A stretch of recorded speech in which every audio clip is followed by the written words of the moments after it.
Good afternoon, everyone. My name is Cheryl Addison, and this is assignment 7-1, Entrepreneur Leadership Philosophy. The video title is Nourishing Change, a Leadership Reflection. Introduction, My Psychology of Social Entrepreneurship and Catering. Hi, I'm Cheryl Addison, and I view catering not just as a service industry, but as a mechanism for social change. My leadership philosophy is built on the belief that food should nourish both the body and the community, driven by an ethical impetus that prioritizes, marginalizes voices and environment sustainability. As a social entrepreneur, I am not trying to build a traditional profit-driven catering company. I am building a closed-loop food system that turns surplus food into a resource rather than waste. My vision is to create a supportive kitchen culture that empowers team members and partners with local sustainable farmers, and my willingness to self-correct. One of the hardest lessons I've learned is that social change requires massive agility. My willingness to self-control is my most essential leadership trait. Example, aspiration. Early in my catering experience, I planned a massive event using exclusively exotic ingredients to create a globally conscious menu. It was a failure in sustainability due to shipping emissions. I had to pivot completely, redesigning the menu to focus on 100% local and seasonal produce to align with my core mission. I realized then that my ego was completing with my mission. Now I run weekly feedback sessions with my team specifically to ask, what did we get wrong this week? Sharing credits. I believe in intangible leadership, where my staff are treated as partners, not just employees. I work to share credit because a social mission is never a solo endeavor. Example and aspiration. Recently, when a local event was a huge success, it was because one of my kitchen assistants found a new way to utilize vegetables scraps into a gourmet pesto sauce. Instead of accepting the praise, I highlighted her initiative in our newsletter. Sharing credit means empowering the team to take ownership of the why we do what we do, and not just the how. Challenging established organization structures and practices. The traditional catering industry is known for massive food waste, single-use plastic, and high turnover, low-wage jobs.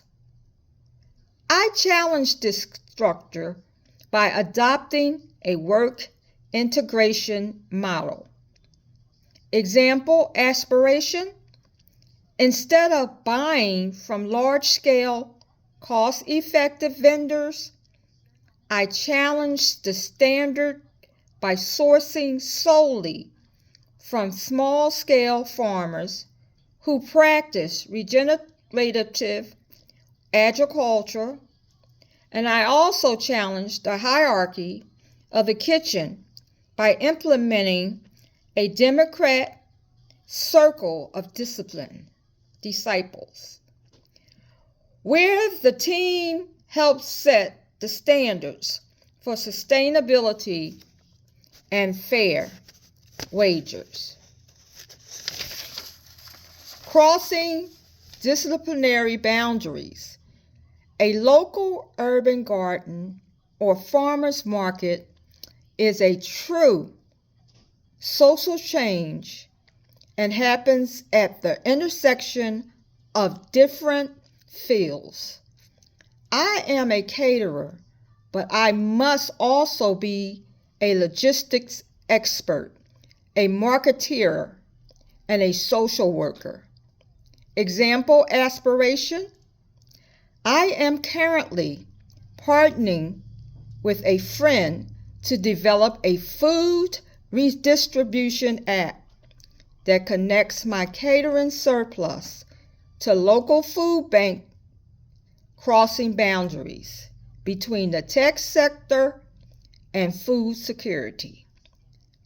I also collaborate with urban planters who have turned vacant lots into herb gardens for our kitchen, crossing the boundaries of culinary art and urban agriculture. Working quietly, serene, early in the morning, having a cup of coffee. I am not interested in being a farmer's chef, a famous chef. I believe in working quietly, focusing on the quality of the impact rather than the volume of the publicity. Example aspiration. I prioritize spending time on proximity, directly interacting with the people our catering affects, such as feeding families in food deserts, rather than spending money on social media marketing. The best work often happens behind the scenes, ensuring the quality of the meal without needing recognition. It's about building a lean out attitude where I trust the team to handle operations so I can focus on systematic impact. Strong ethical impetus and conclusion. Finally, every decision I make is guided by a strong ethical impetus. My catering company operates on a triple crown leadership model: excellence, ethics, and endurance.